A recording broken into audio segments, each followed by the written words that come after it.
मध्य प्रदेश कांग्रेस के अध्यक्ष जीतू पटवारी देवास पहुंचे, जहां उन्होंने बीजेपी पर जमकर हमला बोला है। कांग्रेस प्रदेश अध्यक्ष ने कहा कि बीजेपी ने बेरोजगारों को रोजगार और काला धन वापस लाने की बात कही थी। वहीं किसानों को फसलों का उचित दाम देने के लिए भी कहा था, लेकिन बीजेपी अपने वादे तो पूरे नहीं कर पाई। वहीं लोकतंत्र की हत्या कर रही है। जहां खजुराहो में सपा के प्रत्याशी के फॉर्म रिजेक्ट को लेकर बयान देते हुए कहा कि कलेक्टर ने हठधर्मिता की, जो कारण बताए उस पर चर्चा करने कैंडिडेट गए तो 3 से 4 घंटे तक ऑफिस नहीं आए, प्रत्याशी वहीं बैठे रहे।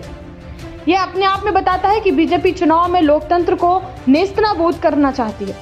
सपा प्रत्याशी के साथ जो हुआ उसे मध्य प्रदेश की जनता देखे, समझे और जो भाजपा का कार्य व्यवहार है उसको सबक सिखाए। और चुनाव हो तो ऐसी पद्धति से हो कि मैं लड़ूं तो मुझे ही देना पड़े, दूसरे को आप वोट ही नहीं दे सकते। तो फिर क्या हो? जो लोकतंत्र की मूल भावना अपने चयन की, जो मतदान के अधिकार की, वही समाप्त हो जाएगी तो क्या हो? तो मैं मानता हूँ रिजेक्ट किया, ये तानाशाही की प्रथम सीढ़ी है मध्य प्रदेश में।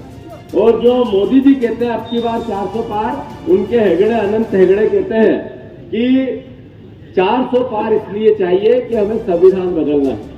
जो बाबा साहब अम्बेडकर के संविधान से प्यार करता है वो बीजेपी कांग्रेस से ऊपर उठकर इस बार लोकतंत्र की रक्षा करे।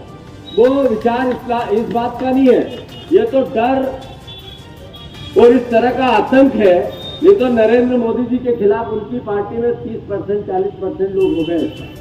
अगर ईडी का डर नहीं हो तो शिवराज चुप बैठते हैं, जो चुने हुए थे वे रहते। वो राजस्थान की मुख्यमंत्री चुप रहती।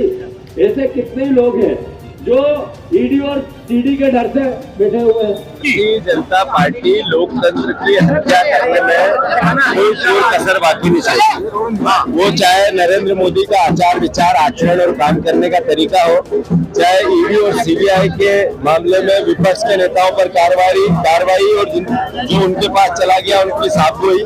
खजुराहो में जिस तरीके से कलेक्टर ने हठधर्मिता की, कलेक्टर ने जिस तरीके से फॉर्म रिजेक्ट करने के कारण बताया और फिर कारणों के लिए चर्चा करने के लिए जब कैंडिडेट गए तो 3 घंटे तक कमरे में ही नहीं आए, जगह पे ही नहीं आए, कुर्सी पे ही नहीं आए।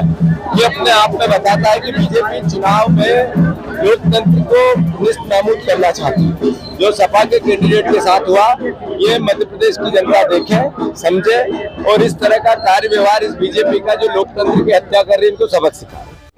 खबरों की दुनिया से लेकर संघर्षों की कहानी तक, क्षेत्रीय खबर और संस्कृति के संग बुंदेली माटी से बना एक अंग।